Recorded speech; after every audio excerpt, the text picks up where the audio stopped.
Hello students, पिछले class में हम लोग पढ़े थे। ऐसा करते हैं हम सारा का सारा चीज आप देख रहे होइएगा, उसको नोट कर रहे होइएगा, उसको याद कर रहे होइएगा। अब छोटा छोटा कुछ चीज बचा हुआ है आपके फंडामेंटल में। आप फंडामेंटल ईमेल की तरफ ही है। एक टॉपिक है आपका, इसमें दिया हुआ है ईमेल। मेरे अंदाज से सारे लोग ईमेल से जानते होइएगा। आजकल मोबाइल का जमाना है, सब लोग मोबाइल पे ईमेल यूज कर रहे हैं।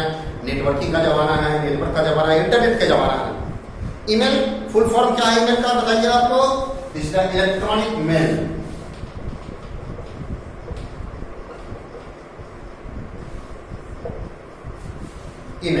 Email stands for electronic mail. It is a powerful internet service. हमारे इंटरनेट सर्विस में सबसे पावरफुल सर्विस है। Provide the facility to send a message in very few second.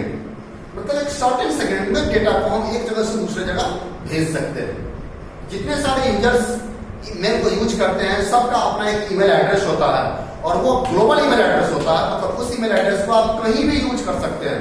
आप अभी यहाँ हैं, अभी पटना में हैं, पटना से दिल्ली में चले गए, दिल्ली से बॉम्बे में चले गए, या आउट ऑफ इंडिया चले गए, कहीं भी चले गए। कोई भी आदमी अगर आपको आपके मेल पर अगर मैसेज डालेगा, आपको मेल करेगा, विद इन सर्टेन सेकंड आप ऑल ओवर वर्ल्ड में कहीं भी रहे, इस दुनिया में कहीं भी रहे, आप अगर नेटवर्क से, आप अगर नेट से कनेक्टेड हैं, तो विद इन सर्टेन सेकंड आपको वो मेल मिल जाती है। ये है हमारे इंटरनेट का सबसे powerful service. This is called email. तो जितने सारे ईमेल यूजर्स होते हैं, सारे ईमेल यूजर अपना अपना एक ईमेल एड्रेस रखते हैं और उसी मेल एड्रेस से just like postal mail address, जैसे पहले के जमाने में क्या था, पोस्टल डेटा का ट्रांसमिशन होता था। हमारा डेटा आता था किसके मार्फत? डाक विभाग के मार्फत, पोस्टल के मार्फत। उसका हमारा एक एड्रेस होता था, उस एड्रेस पर जाके वो डेटा ट्रांसमिशन करता था। लेकिन उसको आने में कितना समय लगता था? हम आज से यहाँ से हमको दिल्ली अगर लेटर भेजनी थी, 10-10 दिन 12-12 दिन लग जाते थे। और स्पीड पोस्ट की सुविधा है तो अभी 2 से 3 दिन लग जाती है। लेकिन वो भी कोई सिक्योर डेटा ट्रांसमिशन नहीं है। क्यों नहीं सिक्योर डेटा ट्रांसमिशन है? हमने लेटर लिखा, बीच में पोस्ट मास्टर फाड़ के पढ़ ले, जहां गया वहां हमारे अलावा दूसरा आदमी उसको रिसीव कर लिया तो वो भी उसको पढ़ सकता है। लेकिन email it is a fully secure data transmission. वही आदमी इस डेटा को रीड कर सकता है, वही आदमी आपका मेल चेक कर सकता है जिसके पास आपका पासवर्ड होगा, जिसके पास ऑथोरिटी होगी मेल चेक करने की, वही आपका मेल देख सकता है, वही आपका मेल चेक कर सकता है। तो ये सबसे बड़ी फैसिलिटी है हमारे इंटरनेट सर्विस प्रोवाइडर में। इंटरनेट के मार्फत सब लोग का, जैसे हमने हमारे मोबाइल में इनबॉक्स होता है, उसी तरीके से मैसेज आता है, इनबॉक्स में पड़ा हुआ होता है। उसी तरीके से जितने सारे लोग मेल यूज करते हैं, कोई भी मेल कहीं से आता है वो उसके इनबॉक्स में पड़ा हुआ होता है और अपने हिसाब से आप उसको जब चाहे अपने हिसाब से आप उसको पढ़ सकते हैं। उस मेल को आगे भी आप फॉरवर्ड कर सकते हैं और सारा का सारा काम उससे कर सकते हैं। अब चाहे तो उसको सेव करके रख ले सकते हैं ताकि बाद में हम उसको यूज करें। The advantage of email service, email service का काफी एडवांटेज है। सबसे पहला, it is very fast then paper mail transmission और पोस्टल ट्रांसमिशन। क्लियर है? दूसरा, unlike telephone, the persons communicating need not be available at the same time.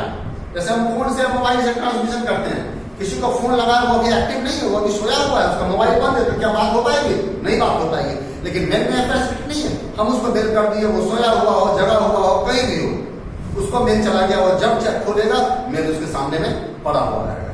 ये चीज। अगला, unlike fax document, email document can store in a computer and can be edited easily using editing programs. हमने किसी को data भेजा, उसको अगर कुछ सुधारना है, उसको तो सबसे पहले कंप्यूटर में सेव करके रख सकता है, अपने मोबाइल में सेव करके रख सकता है।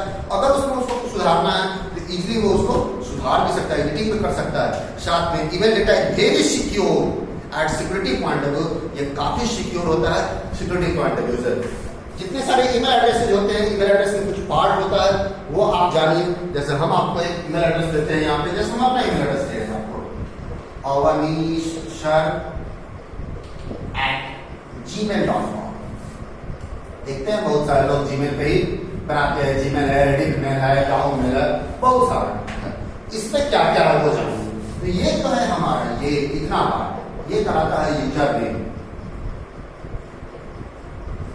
सबका देखिएगा, एट के आगे का जो पार्ट होता है, एट द रेट के आगे का जो पार्ट होता है वो होता है यूजर नेम, और ये जो होता है gmail.com, ये होता है आपका वेबसाइट नेम, जो वेबसाइट आपको ईमेल की फैसिलिटी प्रोवाइड करती है। जीमेल एक ऐसा सर्विस है जो कि फ्री ऑफ कॉस्ट प्रोवाइड करता है हम लोग के लिए, सारे बंदे के लिए। तो आप फ्री में इसको यूज कर सकते हैं। आप अगर डेटा ट्रांसमिशन करते हैं तो वहाँ पे फिर कुछ पैकेज वगैरह लेने की आवश्यकता पड़ती है, लेकिन नॉर्मल यूजर के लिए टोटली का टोटली फ्री है। बनाने में कोई पैसा नहीं लगता।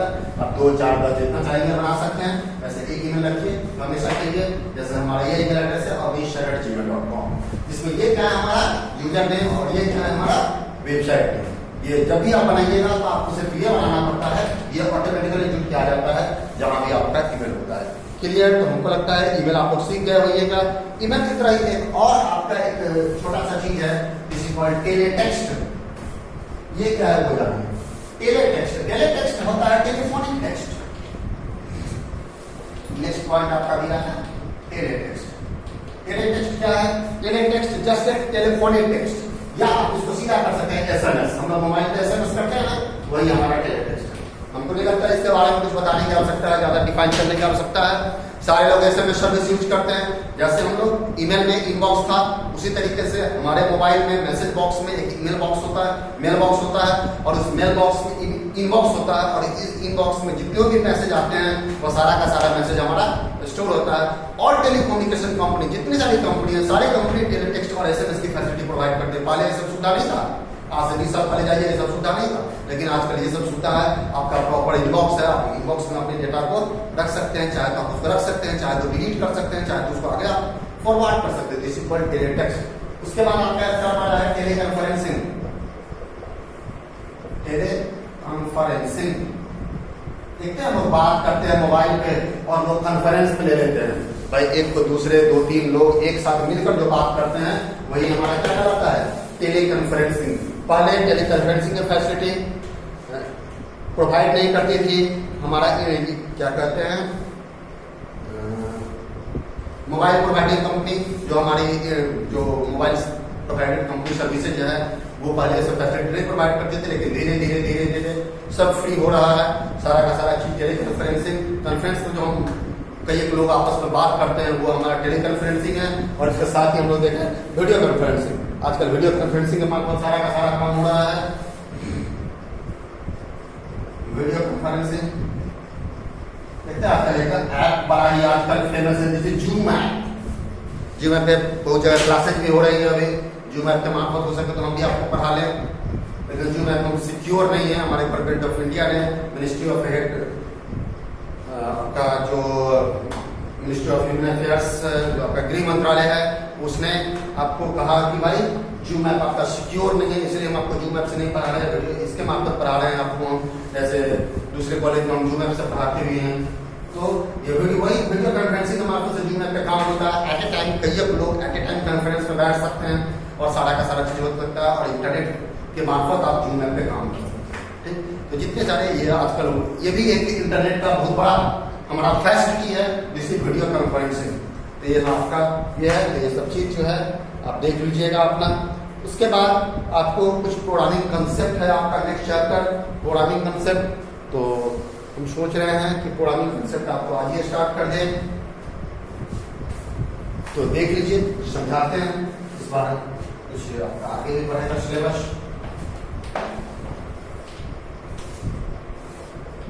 इसी के बाद हम आपको स्टार्ट कर देंगे आपका क्यू बेसिक, इसी प्रोग्रामिंग कंसेप्ट के बाद। कहते हैं जितने सारे प्रोग्राम्स बनते हैं अब उसका एक अपना एक इंस्ट्रक्शंस होता है, कहता है प्रोग्राम है क्या। The set of program is a instruction organize to solve a particular problem. किसी पर्टिकुलर प्रॉब्लम को सॉल्व करने के लिए ही प्रोग्राम का यूज किया जाता है। हम लोग प्रोग्राम बनाते हैं और characteristics of a good program आपका दिया हुआ है नोट्स में, उसको देख लीजिएगा। आता भी आप लोग एग्जामिनेशन में कहता है characteristics of good program is the program is developed for a particular goal. जब भी प्रोग्राम बनाएंगे तो किसी न किसी गोल के लिए प्रोग्राम बनाते हैं, किसी न किसी पर्टिकुलर फंक्शन के लिए कोई ना कोई प्रोग्राम बनाते हैं। The better program is more scientific approach to solving a programming problem by using the programming elements like if then else loop, ये सब है जो हम आपको पढ़ाएंगे आगे। उसका sequence logic is used for performing instructions often another in sequence, program जो है हमारा वो सीक्वेंस में बटा हुआ होना चाहिए। The program is more readable, आप जो प्रोग्राम बना रहे हैं वो ढंग से सामने वाला सही सके, समझ सके। सफिशिएंट जो कमेंट लाइन, प्रोग्राम में कमेंट लाइन होता है उसको समझाने के लिए वो सब सारा का सारा दिया हुआ हो। ये सब कुछ कैरेक्टरिस्टिक ऑफ गुड प्रोग्राम का रूल है जो आपको याद रखिएगा। उसके बाद आपका जो है यहाँ पर हमको स्पेशली सिखाना है आपको फ्लो चार्ट। वो फ्लो चार्ट होता क्या है वो जानना। प्रोग्रामिंग कंसेप्ट में मेन आपको हमको क्या सिखाना है, फ्लो चार्ट। फ्लो चार्ट होता क्या, नोट कर। Flow chart is a pictorial symbol.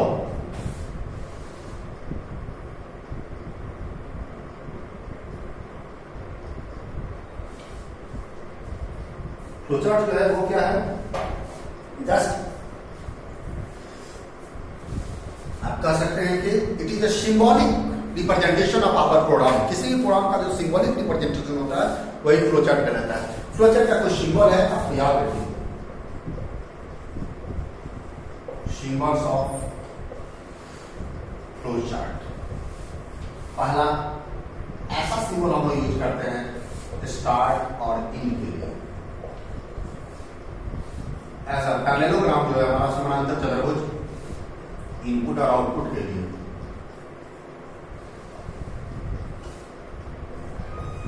Normal rectangle जो हम लोग यूज करते हैं वो यूज करते हैं हम लोग प्रोसेस के लिए। और ऐसा हम लोग एक डायमंड शेप यूज करते हैं जिसमें एक इनपुट होता है तथा दो आउटपुट होता है, एक इस कंडीशन में और एक नो कंडीशन में। ये यूज होता है डिसीजन कंट्रोल के लिए। और चार हम लोग फ्लो यूज करते हैं, up arrow, down arrow, left arrow और राइट एरो। इसे फॉर कंट्रोल फ्लो। बस इतना ही सिंबल है हमारा। इसी सिंबल से हम लोग फ्लो चार्ट बनाते हैं। अभी हम आपको एक फ्लो चार्ट बनाना सिखा रहे हैं। फ्लो चार्ट सीखिए कैसे बनता है वो जानिए, और साथ में उसका हम एल्गोरिथम लिखना आपको सिखाते हैं। और एक जंक्शन भी होता है साथ में, वो भी जानिए। एक ऐसे हम लोग जैसे एक पेज भर देता है तो दूसरे पेज में जाना है तो इसको जंक्शन बोलते हैं या कनेक्टर बोलते हैं।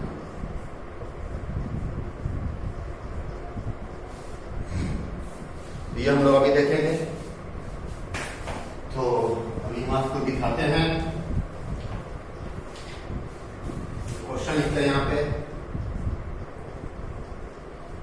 Draw a flow chart and write its algorithm for accept to numbers and calculate its sum। मतलब दो नंबर लेना है और दोनों को जोड़ के दिखाना है। यही काम हमको करनी है। तो देखिए आपको दिखाते हैं हम यहाँ पे इसका फ्लो चार्ट कैसे बनेगा। तो सबसे पहले स्टार्ट हमको करना है, यहाँ स्टार्ट लिख देंगे। उसका दो नंबर इनपुट करना है। तो इनपुट के लिए देखिए ऐसा बॉक्स हमने बनाया था इनपुट आउटपुट के लिए। ध्यान लिख देंगे इनपुट ए कॉमा बी, मतलब पहला नंबर जो लेंगे ए में चला जाएगा, दूसरा नंबर जो लेंगे वो बी में चला जाएगा। दोनों को जोड़ेंगे तो S assign to A plus B, मतलब ए और बी दोनों जुड़ के किस में चला जाएगा, एस में चला जाएगा। उसके बाद हम प्रिंट एस, उस एस को प्रिंट करा लेंगे और यहाँ पर स्टॉप। ओके, बन गया फ्लो चार्ट। बहुत आसान है। इसका एल्गोरिथम देखिए कैसे लिखते हैं। एल्गोरिथम में लिखेंगे स्टेप 1, स्टेप 1 में लिख देंगे स्टार्ट, स्टेप 2 ये हो गया स्टेप 1। स्टेप 2 में दो नंबर इनपुट करना है। यहाँ हम लिख सकते हैं अपने हिसाब से accept two numbers in A and B variable, मतलब दो नंबर हम लेंगे, पहला ए नाम के वैल्यू में, दूसरा बी नाम के वैल्यू में। Step 3 plus S assign to A plus B, दोनों मिलकर एस में चला जाएगा। स्टेप 4 हम लिख सकते हैं बस डायरेक्ट प्रिंट एस। और स्टेप 5 इसी स्टॉप। क्लियर है, कोई कंफ्यूजन नहीं, बहुत आसान है, बहुत इजीली हम इसको बना सकते हैं। फ्लो चार्ट को जो आप करने जा रहे हैं, जो आप सोच रहे हैं, बस उसको यहाँ पर एक फिगर के रूप में डाल देना है। ध्यान रखना है इनपुट आउटपुट के लिए थोड़ा टेढ़ा टेढ़ा बॉक्सिंग देता है, पैरेललोग्राम प्रोसेस के लिए ऐसा बॉक्सिंग होता है, और इस तरीके से हम उसका एल्गोरिथम दे देते हैं। ये हुआ हमारा क्या, this is the flow chart, और ये हुआ हमारा एल्गोरिथम। कोई कंफ्यूजन नहीं होना चाहिए, इसको आप नोट कर लीजिए। इसके साथ में हम आपको अभी 5 क्वेश्चन बोर्ड पर लिख रहे हैं। 5 क्वेश्चन का आप लोग फ्लो चार्ट भी बनाइएगा, साथ में एल्गोरिथम भी लिखिएगा, और बनाकर हमको क्वेश्चन सेंड बैक करिएगा। मैंने कि उसका आंसर जो आप कॉपी में बनाइएगा, उसका फोटो खींच के हमको ग्रुप में डालिएगा। हम देखेंगे कौन क्या बनाया, उसके बाद आपको बनाने की आवश्यकता पड़ेगी। चलिए तो इसको मिटाते हैं और आपको हम क्वेश्चन लिखते हैं। जो आपको वर्क करना है, इसको वर्क करके आज ही लिखानी है। Question number 1, draw a flow chart and write its algorithm. ये हेडिंग हो गया आपका। अब इसमें क्वेश्चन नंबर 1 हो गया। इसके लिए एक्सेप्ट 2 नंबर हमने बता दिया है, 3 numbers and calculate its sum. Its sum. दूसरा question number 2, accept 2 number and calculate average. दोनों का एवरेज निकालिए। Question number 3, accept 1 number and calculate 20% of the number. Question number 4, accept length and breadth of a rectangle and calculate area of rectangle। चलिए इतना question आप लोग बना के हमको आगे का आगे दिखाइए, तभी हम समझेंगे कि आपने कुछ सीखा है। ठीक, थैंक्स। आज के लिए बस इतना ही। इसी के साथ आपका फंडामेंटल खत्म हुआ। आप आगे चलिएगा, हम एल्गोरिथम अभी और आपको पढ़ाएंगे। इसमें कुछ और आगे हम एक क्लास और होंगे इसमें।